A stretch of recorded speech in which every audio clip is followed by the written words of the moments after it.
Hemant sir ये test tube से क्या कर रहे हो आप? चलो मैं आपको एक क्वेश्चन कराता हूँ टेस्ट ट्यूब वाला, ठीक है? टेस्ट ट्यूब वाला, हाँ जी। अच्छा आपको देखो सर पता है कि एक्सिस से मान लो कोई मास अगर रोटेट कर रहा है एल दूरी में, हाँ, तो उस पर एक सेंट्रीफ्यूगल फोर्स लगता है, मान लो अगर रोटेट करे, बिल्कुल एम आर ओमेगा स्क्वायर, हाँ, आर अगर एल है तो M L omega ML square. Omega square. But इसमें क्या है सर, नीट का बढ़िया सवाल आया 2006 में, बोलता है कोई पार्टिकल नहीं बल्कि ना पूरा का पूरा एक ट्यूब है, जैसे आपका ट्यूब था ना ये वाला, हाँ, तो ये ऐसे रोटेट कर रहा है, ऐसे गोल गोल गोल गोल, पानी भरा है इसमें पूरे में पानी भरा है सर।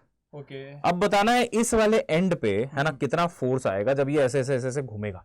तो सर जितने पार्टिकल, सारे पार्टिकल फोर्स लगा रहे होंगे इस साइड। बिल्कुल। अब मान लो यहाँ पे कोई पार्टिकल छोटा सा लोगे आप, छोटा सा सेक्शन, हाँ, ये भी लगाएगा, ये भी लगाएगा, ये भी लगाएगा, ये भी लगाएगा। ठीक अब एक होता तब तो सीधा आंसर लिख देते सर अपन, हाँ, एम एल ओमेगा स्क्वायर, लेकिन एम आर बहुत सारे ओमेगा particle स्क्वायर, हैं। बहुत सारे हैं। तो सर इसमें कैसे करें? तो इसके लिए न्यूटन साहब ने बनाया था इंटीग्रेशन। हाँ, तो अपन क्या अब, लेकिन ट्रिक बताएंगे आपको, हाँ, है ना? ये पहले तो बताएंगे कि भाई आम जिंदगी क्या है, फिर बताएंगे मेंटोस जिंदगी क्या है। देखो बेटा आम जिंदगी में क्या करना है, इसको छोटा छोटा एलिमेंट लेना है, हाँ, एक्स दूरी पे जाके dx का, उसका सर हमने मास लिखा छोटा सा। अब ये इंटीग्रेशन, हाँ एम एल ओमेगा स्क्वायर होता है, हाँ, तो दूरी हो गई x, हाँ, मास हो गया dm, बिल्कुल, पूरा इसको जो है सिस्टमेटिक तरीके से लिख के इंटीग्रेट कर दिया लिमिट में कि 0 से l लेंथ तक पूरा फोर्स काउंट हो जाए। सर जब इसको सॉल्व करते हैं ना, देखो ये आंसर आता है M L omega square by 2। But इसमें एक बढ़िया चीज है। हाँ, अब बढ़िया चीज क्या है, ये जो फोर्स लग रहा है ना सर किसी भी एलिमेंट पे, वो देखो x की पावर 1 के प्रोपोर्शनल है।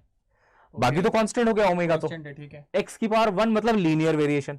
एग्जैक्टली। इस धरती पे जब भी लीनियर वेरिएशन होता है, हाँ, तो जो एवरेज आएगा हाँ, वो दोनों के सम के डिवाइडेड बाई 2 के बराबर होगा, a प्लस बी बाई 2। अब इसको कैसे कर सकते हैं? अब जैसे ये वाला पॉइंट है, हाँ, ये वाला पॉइंट बिल्कुल धक्का नहीं लगाएगा क्योंकि इसका कुछ रेडियस ही नहीं है, जीरो, तो जीरो फोर्स।